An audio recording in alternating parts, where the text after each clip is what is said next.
नमो भगवते वासुदेवाय। वैशाख मास महात्म्य के 6वें अध्याय में आपका स्वागत है। अब सुनिए आगे की कथा। एक छिपकली व ब्राह्मण के बीच संवाद की कहानी। नारद जी ने कहा, हे राजन, जो व्यक्ति वैशाख के महीने में अत्यधिक प्यासे और लंबी यात्रा से थके हुए लोगों को जल नहीं पिलाता, वह पशु निम्न योनि में जन्म लेता है। इस संबंध में वे एक पौराणिक कहानी, जिसमें एक ब्राह्मण और घरेलू छिपकली के बीच एक बहुत ही अद्भुत संवाद की कहानी बताते हुए कहते हैं। पहले इक्ष्वाकु के परिवार में हेमंग नाम का एक राजा था। वह ब्राह्मणों का उपकार करने वाला था। वह बहुत दानशील था। उसने शत्रुओं पर विजय प्राप्त की थी और सभी इंद्रियों को पूरी तरह से अपने नियंत्रण में रखा था। उन्होंने पृथ्वी में जितने कण हैं, समुद्र आदि में जितनी जल की बूंदें हैं तथा आकाश में जितने तारे हैं, उतनी ही गायें दान में दीं। यज्ञ समाप्त होने के पश्चात उन्होंने कुशाघास बिखेरी, जिससे पूरी पृथ्वी शोभायमान हो गई। उन्होंने गाय, भूमि, तिल, स्वर्ण तथा अन्य वस्तुओं के दान से अनेक ब्राह्मणों को प्रसन्न किया। यह सर्वविदित है कि ऐसा कोई दान नहीं था जो उन्होंने न दिया हो। हे राजन, जल ही एकमात्र ऐसी वस्तु थी जो उन्होंने नहीं दी, क्योंकि उन्होंने सोचा था कि वह आसानी से उपलब्ध है। ब्रह्मा के महान आत्मा पुत्र वशिष्ठ ने उन्हें सलाह दी, फिर भी उन्होंने तर्क दिया, एक दानकर्ता को क्या फल मिल सकता है, एक ऐसी मूल्यहीन वस्तु का दान करने वाला जो सर्वत्र उपलब्ध है। इस गलत धारणा और उसके समर्थन में उन तर्कों के साथ उन्होंने किसी भी ब्राह्मण को जल नहीं दिया। उनका कथन स्पष्ट था, जो उपलब्ध नहीं है उसे देने में पुण्य है। वे अंगहीन, दरिद्र तथा जीविका से वंचित ब्राह्मणों की पूजा करते थे। वे उन ब्राह्मणों की पूजा नहीं करते थे जो वेदों के अच्छे झांता थे, सत्य के झांता थे तथा ब्रह्म की व्याख्या करते थे। सभी लोग प्रतिष्ठित व्यक्तियों की पूजा करेंगे तथा उन्हें धन उपहार देंगे। असहायों की सहायता कौन करेगा? विद्याहीन ब्राह्मण, अंगहीन, अपंग तथा गरीब। इसलिए वे सहानुभूति के पात्र हैं। ऐसा सोचकर उन्होंने अपनी इच्छा से अपने गुरु की सहमति के बिना कुछ धन अयोग्य व्यक्तियों को दे दिया। इस महापाप के कारण वह राजा 3 जन्मों में चातक पक्षी, 1 जन्म में गिद्ध और 7 जन्मों में कुत्ता हुआ। तत्पश्चात वह मिथिला के राजा श्रुतकीर्ति के घर में छिपकली के रूप में जन्मा। हे राजन, वह कीड़ों को खाकर अपना भरण पोषण करता रहा। वह दुष्ट बुद्धि वाला व्यक्ति 87 वर्ष तक अंतःपुर की अटारी में इसी प्रकार रहा। एक बार वेदों के पारंगत श्रुतदेव नामक श्रेष्ठ ऋषि मध्याह्न के समय विदेह के राजा के घर आए। उन्हें देखकर राजा को बहुत प्रसन्नता हुई। वे तुरंत उठे और मधुपर्क आदि से उनका स्वागत किया। जिस जल से वे अपना भोजन धोते थे, उसी जल को उन्होंने अपने सिर पर छिड़का। सौभाग्यवश उस छिपकली पर भी कुछ बूंदें छिड़की गईं।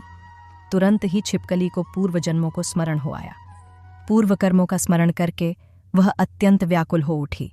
उस स्थान पर आए हुए ब्राह्मण से उसने रोते हुए प्रार्थना की, मुझे बचाओ, मुझे बचाओ। निम्न कोटि के प्राणी की आवाज सुनकर ब्राह्मण आश्चर्यचकित हो गया। उसने पूछा, हे छिपकली, तू कहाँ से रो रही है? किस कर्म के कारण तू इस दशा को पहुंची है? क्या तू देव है, साधारण मनुष्य है, राजा है या ब्राह्मण है? हे परम धन्य, तू कौन है, मुझे बता, आज मैं तेरा उद्धार करूंगा। ऐसा पूछे जाने पर राजा ने महाबुद्धिमान श्रुतदेव से कहा, मैं इक्ष्वाकु वंश में उत्पन्न हुआ हूं। मैं वेदों और शास्त्रों का विशेषज्ञ था। पृथ्वी में जितने कण हैं, समुद्र आदि में जितनी जल की बूंदें हैं, आकाश में जितने तारे हैं, उतनी गायें मैंने दान में दी हैं। मैंने सभी यज्ञ किए हैं। मैंने तालाब, कुएं आदि खोदने जैसे लोकोपयोगी कार्य किए हैं। दान दक्षिणा दी है। वैशाख मास के अनुष्ठान किए हैं। फिर भी मुझे उच्च पद मिलने के स्थान पर इस दयनीय स्थिति में कष्ट भोगना पड़ रहा है। 3 बार मैंने चातक पक्षी और 1 बार गिद्ध के रूप में जन्म लिया है। इससे पहले हे ब्राह्मण, मैं 7 बार कुत्ते के रूप में जन्म ले चुका हूँ। जब इस राजा ने आपके चरण धोने के बाद जल छिड़का था, तो कुछ बूंदें अनायास ही मुझ पर गिर गईं। इससे मुझे पूर्व जन्मों की याद आ गई है। मेरे सभी पाप नष्ट हो गए हैं। मुझे अभी 28 जन्म गृह छिपकली के रूप में लेने हैं। ऐसा प्रतीत होता है कि वे भाग्य द्वारा ही निर्धारित किए गए हैं। मैं उनसे बहुत डरता हूँ। मुझे इसका कोई कारण नहीं दिखाई देता। मुझे पूरी तरह से समझाइए। वहाँ भी जो पूर्ण ज्ञान से युक्त ब्राह्मण हैं, वे भगवान विष्णु के सदैव प्रिय हैं। हे राजन, पूर्ण ज्ञान वाले लोगों को भगवान विष्णु भी सदैव प्रिय हैं। इसलिए ज्ञानी पुरुष पूजनीय है, वह पूजनीयों में श्रेष्ठ माना जाता है। उत्तम आचरण वाले व्यक्तियों का तिरस्कार करने से इस लोक में तथा परलोक में दुहक होता है। महापुरुषों की सेवा करने से जीवन के उद्देश्य की सिद्धि होती है। यदि करोड़ों अंधे भी मिल जाएं, तो भी वे वस्तुओं को यथावत नहीं देख पाएंगे। इसी प्रकार 10,000 मंदबुद्धि व्यक्तियों का संग भी किसी प्रकार फलदायी नहीं हो सकता। तीर्थ केवल जल नहीं है, देवता केवल मिट्टी या पत्थर नहीं है। जहां तक सज्जनों का प्रश्न है, वे केवल दृष्टि से ही पवित्र करते हैं, परंतु बहुत समय बीत जाने पर ही। जो लोग उनके द्वारा अच्छी तरह प्रशिक्षित हो जाते हैं, वे अच्छे लोगों की सेवा के कारण दुहकी नहीं होते। जैसे अमृत से पोषित व्यक्ति जन्म, मृत्यु, बुढ़ापे आदि से पीड़ित नहीं होते। हे इक्ष्वाकुवंशी, तुमने जल नहीं पिलाया, न ही अच्छे लोगों की सेवा की, इसलिए यह दुर्भाग्य नीच योनि में जन्म तुम्हें मिला है।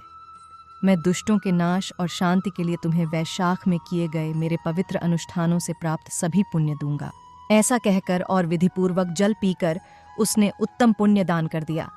जब एक दिन में किए गए पवित्र स्नान का पुण्य ब्राह्मण ने दान कर दिया, तो उस राजा के सभी पाप नष्ट हो गए। उन्होंने गृह छिपकली का शरीर त्याग दिया। उन्होंने दिव्य माला, वस्त्र और आभूषण धारण कर लिए। जब सभी प्राणी देख रहे थे, तब भी वे मिलिला के राजा के भवन में श्रद्धापूर्वक हाथ जोड़कर खड़े रहे। उन्होंने उनकी परिक्रमा की और उन्हें प्रणाम किया। उनकी आज्ञा पाकर राजा दिव्य वायु रथ पर सवार हुए। अमर लोगों द्वारा स्तुति पाकर वे स्वर्ग चले गए। वहां उन्होंने बिना किसी आलस्य काम के 10,000 वर्षों तक महान सुखों का आनंद लिया। महान भगवान ने स्वयं इक्ष्वाकु जाति में काकुत्स्थ के रूप में पुनर्जन्म लिया। वे महान भगवान विष्णु के अंश थे। वे देवेंद्र के मित्र थे। उन्होंने 7 महाद्वीपों वाली संपूर्ण पृथ्वी की रक्षा की।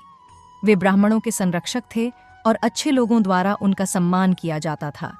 वशिष्ठ से ज्ञान प्राप्त कर उन्होंने वैशाख में किए जाने वाले सभी उत्तम अनुष्ठान किए। इससे उन्हें सभी अशुभताएं और बुराइयां दूर हो गईं। दिव्य ज्ञान प्राप्त करने के बाद उन्होंने विष्णु के साथ सायुज्य के रूप में मोक्ष प्राप्त किया। इसलिए वैशाख शुभ है। यदि सभी मनुष्य अनुष्ठान करते हैं, तो वैशाख दीर्घायु, यश और समृद्धि प्रदान करता है। यह महान पापों का नाश करने वाला है। यह जीवन के सभी लक्ष्यों की प्राप्ति का कारण है। इससे विष्णु प्रसन्न होते हैं। वैशाख मास में वसंत ऋतु के दौरान चारों वर्णों और जीवन की चारों अवस्थाओं के सभी मनुष्यों द्वारा महान पवित्र अनुष्ठान किए जाने चाहिए। प्रिय साथियों, वैशाख मास की कथा का 6ठा अध्याय समाप्त हुआ। अगले भाग में आप एक पिशाच की कहानी का श्रवण करेंगे। साथियों, वीडियो पसंद आई हो तो वीडियो को लाइक करना ना भूलें।